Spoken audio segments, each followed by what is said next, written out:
সোনা পরিষ্কারের নাম করে বৃদ্ধের অলংকার নিয়ে চম্পট দুষ্কৃতীদের। ইসলামপুর পৌরসভার লোকটাউন এলাকায় সোনা পরিষ্কারের নাম করে এক বৃদ্ধের কাছ থেকে সোনার অলংকার নিয়ে চম্পট দেওয়ার অভিযোগ উঠল দুই দুষ্কৃতীর বিরুদ্ধে। পরিবারের সদস্যদের অভিযোগ, দুই যুবক বাড়িতে এসে সোনার অলংকার পরিষ্কার করে দেওয়ার কথা বলে। প্রথমে বৃদ্ধা রাজি না হলেও নানান কথায় তাকে জালে ফাঁসিয়ে শেষ পর্যন্ত অলংকার নিয়ে নেয় ওই দুই যুবক। এরপর বৃদ্ধার হাত থেকে একটি খালি প্যাকেট ধরিয়ে দিয়ে কিছু বুঝে ওঠার আগেই ঘটনাস্থল থেকে পালিয়ে যায় তারা। ঘটনার পর বিষয়টি জানাজানি হতেই এলাকায় চাঞ্চল্য ছড়ায়। ঘটনাস্থলে ইসলামপুর থানার পুলিশ এসে উপস্থিত হয়। পরিবারের সদস্যদের দাবি, পুলিশ প্রশাসন আরো তৎপর হয়ে দ্রুত অভিযুক্তদের শনাক্ত করে গ্রেফতার করুক এবং লুট হওয়া সোনার অলংকার উদ্ধার করা হোক। কামাখ্যা তারাপীঠ সিদ্ধতান্ত্রিক গুরু প্রশান্ত শাস্ত্রী। কামাখ্যা তারাপীঠ যজ্ঞ সহ যে কোনো সমস্যার সমাধানে একমাত্র ভরসা। ঠিকানা রত্নজ্যোতি শোরুম, রত্নজ্যোতি মোড়, দেবীনগর, রায়গঞ্জ, উত্তর দিনাজপুর। মোবাইল নম্বর 8629986786।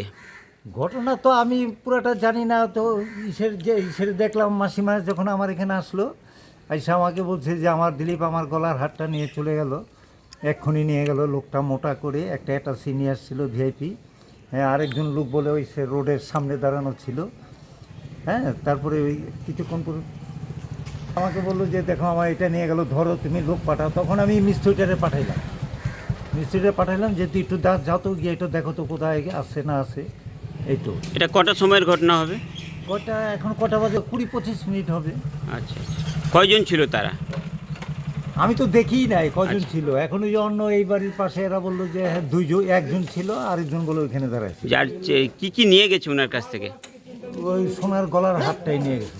আচ্ছা, ছিনতাই করে নিয়ে চলে গেছে? হ্যাঁ। ঘরের ভিতরে ঢুকে? ঘরের ভিতরে, এই যে বারান্দায়, উনি ভিতরে ছিল আর ওনারা বাইরে ছিল। কিছু বলেছে ওনাকে? কথা বলে তারপরে নিয়ে গেছে না? হ্যাঁ, ওনাকে বললো যে আপনি এটা ধরুন, আপনি কি স্কুলের টিচার? ওর নানান কথা এগুলো ওনারা বলছে। তো উনি বলছে হ্যাঁ আমি তো স্কুলের টিচার, নেন এটা আপনি ধরুন। ধরে ওই টান্দা নিয়ে বেরিয়ে গেল। পুলিশ এসছে এখন? পুলিশ এখনই আসছে। এই দিন দুপুরে এভাবে একটা ঘটনা, ঘরের ভিতরে ঢুকে গলার চেন নিয়ে চলে গেল এভাবে, এটা বিষয়টাকে কিভাবে দেখছেন? না, এটা খুব খারাপ। তবে আমাদের রাস্তার মধ্যে একটা সিসিটিভি খুবই দরকার। হ্যাঁ, কি চাইছেন এখন আপনারা? আমরা চাইছি একটু তদন্ত করে দেখুক পুলিশ এটা। আপনি প্রতিবেশী? হ্যাঁ, আমি প্রতিবেশী। কি নাম আপনার? দিলীপ ভাও। ইসলামপুর থেকে দেবব্রত চক্রবর্তীর রিপোর্ট, কুলিক নিউজ।